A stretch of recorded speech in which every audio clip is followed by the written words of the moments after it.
അങ്കമാലി എരുമേലി ശബരി റെയിൽപാത വിഴിഞ്ഞം തുറമുഖത്തേക്ക് നീട്ടാനുള്ള 4800 കോടിയുടെ പദ്ധതി കേന്ദ്ര ബജറ്റിൽ പ്രഖ്യാപിക്കണമെന്ന് കേരളം ആവശ്യപ്പെട്ടു.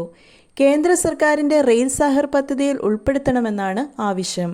വിഴിഞ്ഞം തുറമുഖം ഉടൻ കമ്മീഷൻ ചെയ്യുമ്പോൾ കണ്ടെയ്നർ നീക്കം റോഡുകൾക്ക് താങ്ങാനാവില്ലെന്നും അതിനാൽ വടക്കോട്ട് റെയിൽപാത അനിവാര്യമാണെന്നും chief secretary doctor V Venu railway board chairman എഴുതിയ കത്തിൽ അറിയിച്ചു.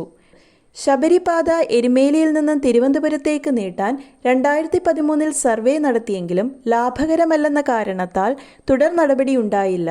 അന്നത്തേതിൽ നിന്ന് വ്യത്യസ്തമായി MC റോഡിലെ അനിയന്ത്രിതമായ വാഹനത്തിരക്കും വിഴിഞ്ഞം തുറമുഖം തുറക്കുന്നതോടെ ഉണ്ടാകുന്ന ചരക്ക് നീക്കവും കണക്കിലെടുത്ത് നിർദ്ദിഷ്ട ലൈൻ ബാലരാമപുരത്തേക്ക് നീട്ടി വിഴിഞ്ഞവുമായി ബന്ധിപ്പിക്കണമെന്നാണ് കേരളത്തിന്റെ ആവശ്യം.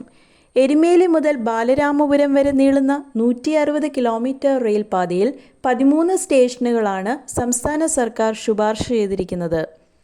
ബാലരാമപുരം, കാട്ടാക്കട, നെടുമങ്ങാട്, വെഞ്ഞാറമൂട് റോഡ്, കിളിമാനൂർ, അഞ്ചൽ, പുല്ലൂർ, പത്തനാപുരം, കോന്നി, പത്തനംതിട്ട, പെരുന്നാട് റോഡ്, അത്തിക്കയത്തിന് സമീപത്തായി ശബരിമല എയർപോർട്ട് സ്റ്റേഷൻ, എരുമേലി എന്നിവയാണ് സ്റ്റേഷനുകൾ.